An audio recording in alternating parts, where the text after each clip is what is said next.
देखिए, आज हम सीखेंगे रैखिक अवकल समीकरण क्या होता है और उसका हल कैसे निकाला जाता है। एक कक्षा 12 का एक टॉपिक है। इससे पेपर में अक्सर पेपर में इससे एक प्रश्न बनता है। देखिए कैसे हल करते हैं इसको।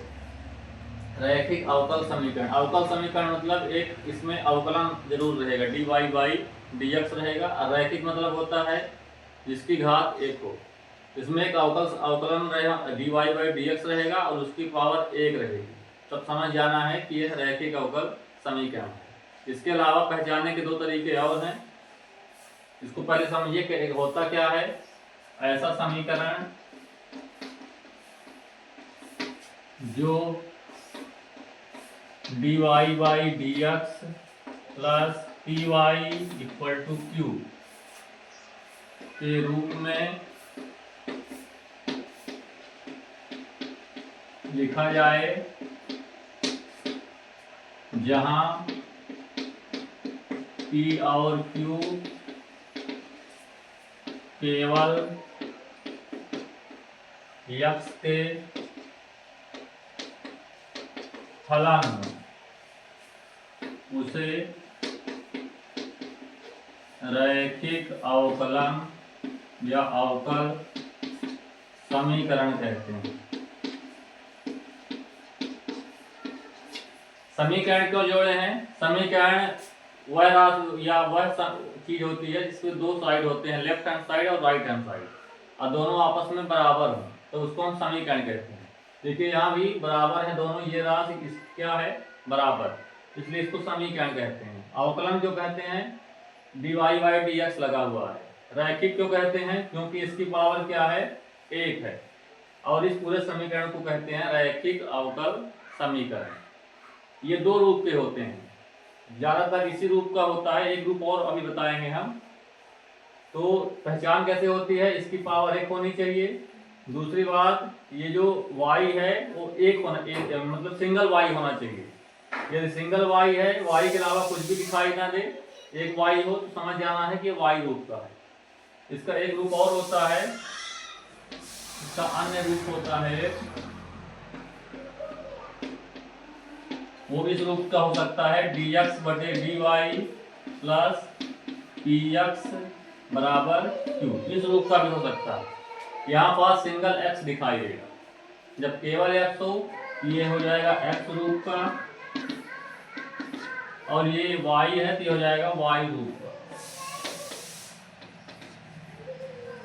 जिसकी सिंगल पावर रहेगी, केवल वही y बस लिखा हो, समझ जाना है कि y रूप का है। और ये p और q क्या होंगे? केवल x के फलन, मतलब p और q का जो मान होगा उसमें केवल x रहेगा और कोई दूसरी चर राशि नहीं रहेगी, केवल x होगी। तो ये हो जाएगा y रूप का रैखिक अवकल समीकरण। x रूप का ये होगा, यहाँ पास सिंगल x दिखाई देगा, और p और q क्या होंगे? p और q केवल y के फलन होंगे। p और q का मान हमेशा y रूप, मतलब चर y रहेगा उसमें, और x क्या रहेगा? सिंगल रहेगा। अभी इसके एग्जाम्पल बताएंगे हम, उदाहरण देके तो उससे ज्यादा समझ में आएगा। तो केवल अभी आपको यह पहचानना है कि ये किस रूप के होते हैं। एक रूप ये होता है, इसकी पहचान क्या होती है? केवल y रहेगा, और p और q केवल x के फलन रहेंगे। यदि इस रूप में आता है केवल सिंगल x रहेगा, और p और q के y के क्या होंगे? फलन होंगे। फिर दूसरी चीज इसमें निकालते हैं समाकलन गुणक। समाकलन गुणक, इसको हम IF कहते हैं। जब x रूप का रहेगा, जो y रूप का है, तो इसका समाकलन गुणक होता है e की पावर इंटीग्रल t dx। ये कब निकलता है? जब y रूप का हो। और इसी प्रकार फिर ये भी हो सकता है इंटीग्रल p dy। ये कब निकलता है? जब x रूप का हो।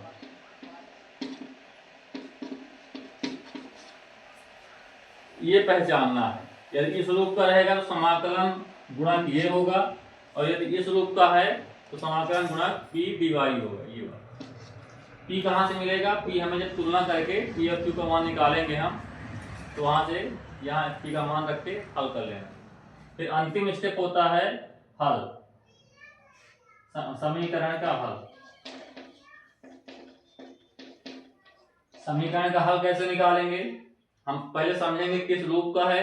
मान लीजिए y रूप का है, तो y इंटू हो जाएगा y into I F, y में आई एफ का गुणा कर देंगे और फिर समाकलन का चिन्ह q इंटू आई एफ, यहाँ हो जाएगा dx प्लस c।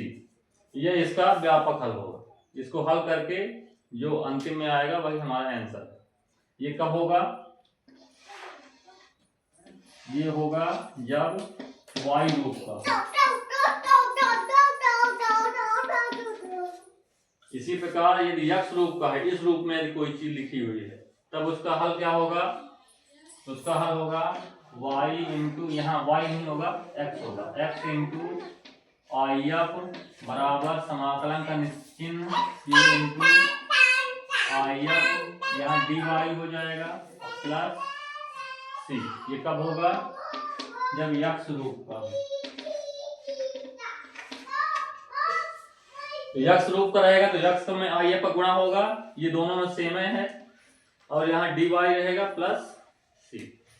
ज्यादातर ये वाले रूप में आता है, या बुक में भी ज्यादातर इसी रूप में है, फिर भी आपको दोनों पता होने चाहिए।